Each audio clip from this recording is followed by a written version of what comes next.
Tava kuda kuprovhaidha ma-suggested solutions ehomework yedu. Panumber 1 pakanzi 4 dividing 2. 4 divided by 2. Saka tichada kuprovhaidha two methods. Method number 1 toda kushandisa method yatanga tichiaplya in our previous lesson. Then method number 2 toda kushandisa a conventional method inowanzokushandiswa in cases like this.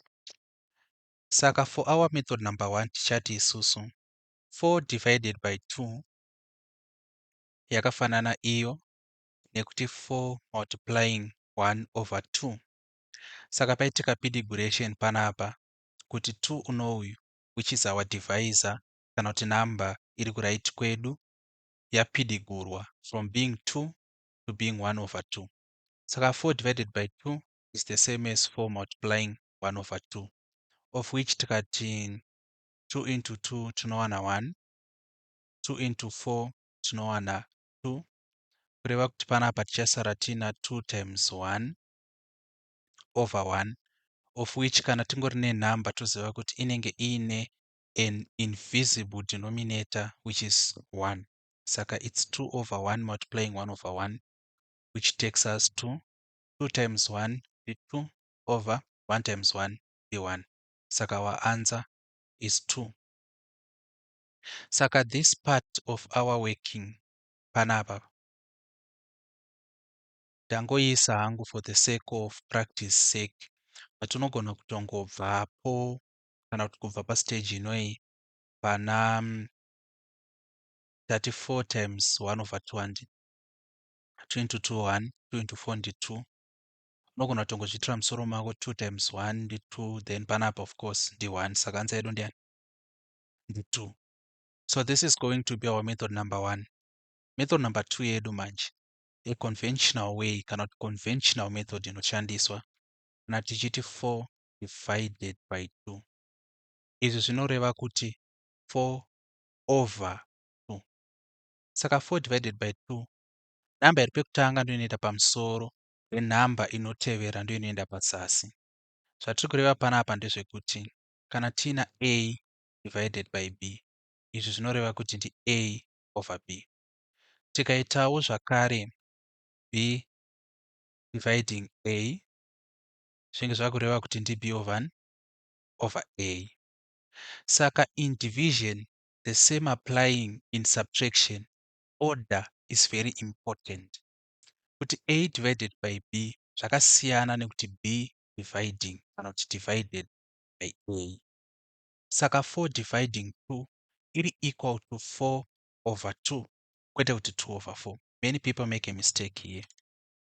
Alright, saka ngaticontinue with our method. Zvazvakureva panapa manje ndezvekuti this is going to be equal to, tichangoti 2 into 2 1, 2 into 4 ndi 2, kureva kuti tasarwa tina 2 over 1, which is actually 2. Tinenge tatopedza kuweka our number 1. Saka this is method yatanga tichiaplya in our previous lesson. Then this is the method inowanzokushandiswa kana tine ma-single digit numbers kana kuti tine ma-whole numbers anenge achidivhaidhana.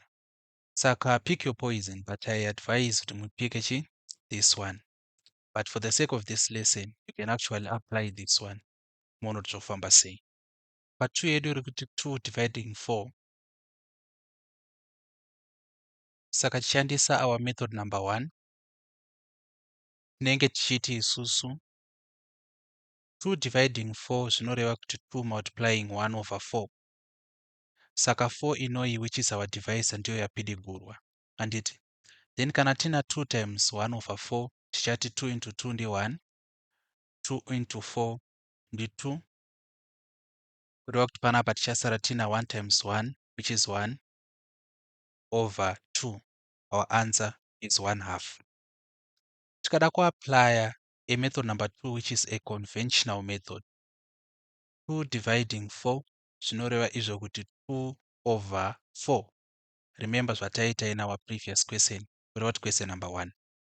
Then kana 2 dividing 4 is equal to 2 over 4, zvoreva tichati 2 into 2 1, 2 into 4 ndi 2, kureva kuti panapa we have 1/2. The same answer from 2 different methods. Saka you have to pick your poison. But kana muchingoiweka henyu tongoti yauya iri panumber 1 Zimsec 2025, you can apply this method. But for the sake of practice, taisa this method because this method is actually taking from the method we were using in our previous lesson.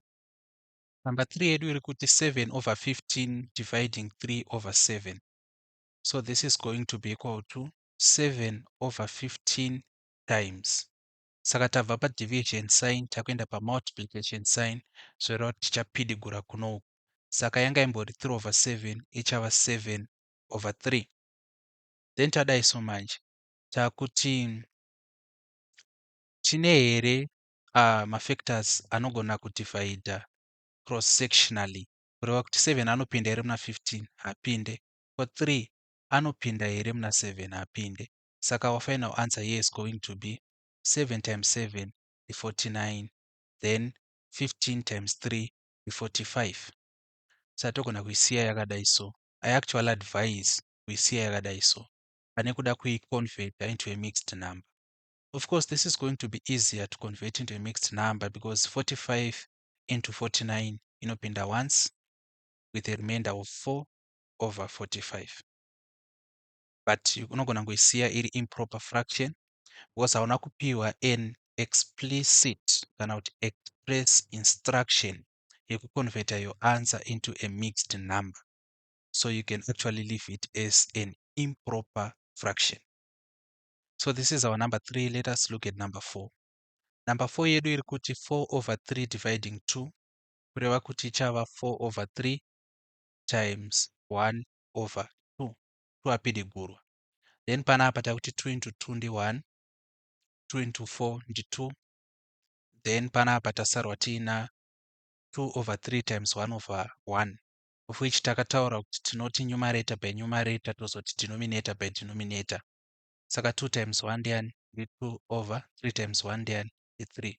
Saka we have 2 over 3 as our answer. Let us go to number 5. Number 5 iri kuti 1 over 2 divided by 4, of which inoi ichava 1 over 2 multiplying 1 over 4.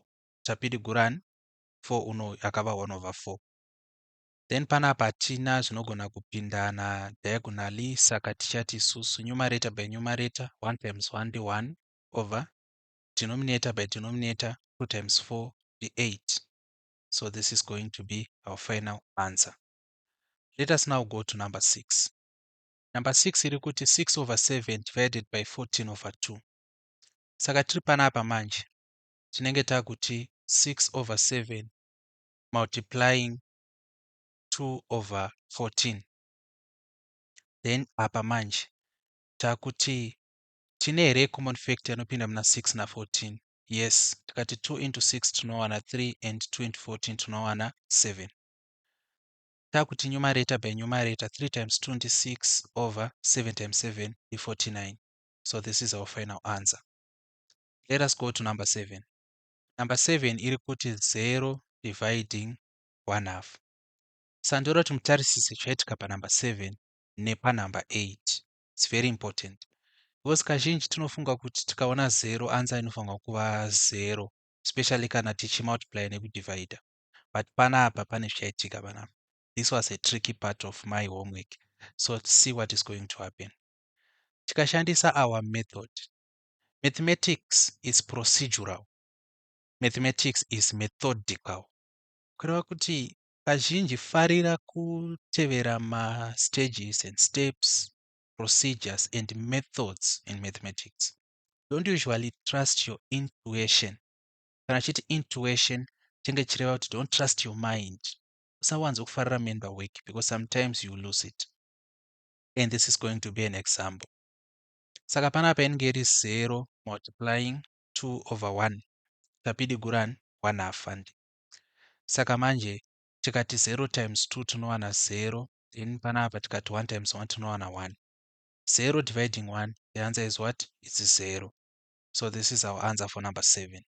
What about number 8?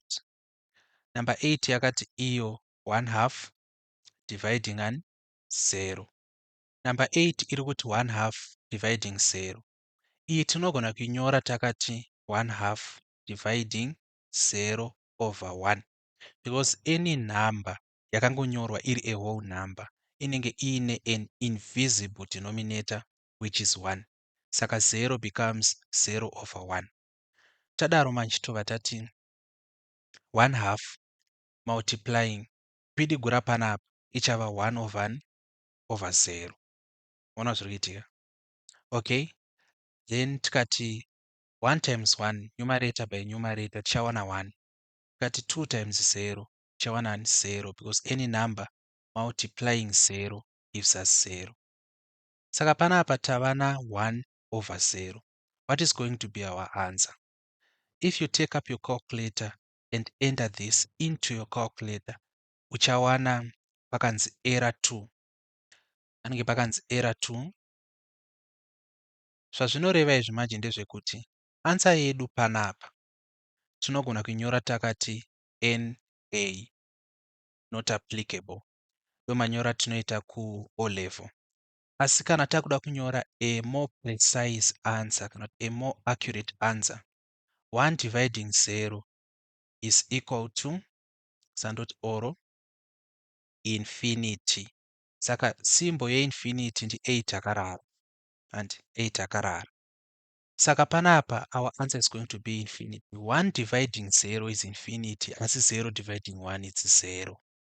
So ndo pandati trust the process, cherish the method, the procedure, the stages, the steps. Because kana wanga wangotaritsa panapa 0 dividing half waigona kuijuma ukati 0 and that would be the correct answer. But half dividing 0 manje yaizokurasisa. Waisvika iri painfinity kana kuti panot applicable kana kuti paerror 2 panapa waipasvika ere? Pafunge ipapo. Number 9 iri kuti 3 over 4 dividing 1 over 3. Saka panapa zvatinoita manje it's 3 over 4 multiplying 3 over 1. Handiti? Then tadaro takuti numerator by numerator 3 times 3 ndi 9. By the way, 3 times 3 ndi 9 kwete 6. Iyi mistake iyi ndaiona kakawandisa and I don't know why. 4 times 1 ndi 4. Saka answer yedu togona kuisiya iri 9 over 4 which is what I advise. Tatsukada hako kuiconverta to mixed numbers. Tichati 4 into 9 ndi 2, a remainder of 1 over 4. So this will be an answer also. You get 1 mark per 9 over 4. You also get 1 mark per 2 over 1 4. Iyi question ine 1 mark. Unonomakirwa panapa correct uchiwana 1 mark. Ukada kuita further uchamakirwa futi panapa correct uchiwana 1 mark. But ngatiti wanga waita mistake iwewe pakuconvert apa. Yanga iri 2 and a quarter and iwe wati 4 into 9 ukaita mistake ukati 1 and 1 over 4. Chanochekerwa panapa wakutowana 0. Saka kana tichiti siyirai panapa kapa tiri kuzviitira kuti muavoide maerrors ari silly yakaita seaya. Arithmetic errors, you should avoid them, you should hate them. It's a cancer. Because arithmetic errors, kana chita arithmetic error, kutaura maerrors ekumultiply, kuadd, kusubtracta nekudivide and unenge uchingoita tuma mistake toto uchiluza 1 mark, 1 mark, 1 mark, 1 mark. Woona kuti tuma 1 mark tawaluza ka can actually compound to 4 marks over 146%. 46% is not a marginal mark kureva kuti they won't try to correct it. They will give you a D without even blinking twice. Saka please be cautious and be wary. Try to avoid arithmetic errors by all means. And part of that trial, part of that attempt to avoid arithmetic errors is avoiding overemphasis, an overkill, oversharing. Answer yako ngaigumire as early as possible. Okay, let us conclude with number 10. This is 8 over 6 divided by 2 over 4. It's going to be equal to 8 over 6 multiplying 4 over 2. Yes. Then tikati 2 into 2 tinowana 1. 2 into 8 tinowana 4. Tikati 2 into 4 tinowana 2. Then 2 into 6 tinowana 3. Panapa manje takuti numerator by numerator 4 times 2 tinowana 8 over 3 times 1 tinowana 3. This will be our final answer. Oro tinogona kuita further elaborate.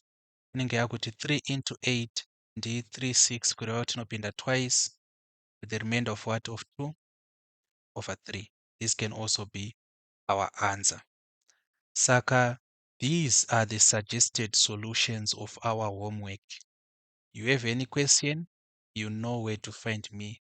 You can ask in the comments section or you can contact me directly.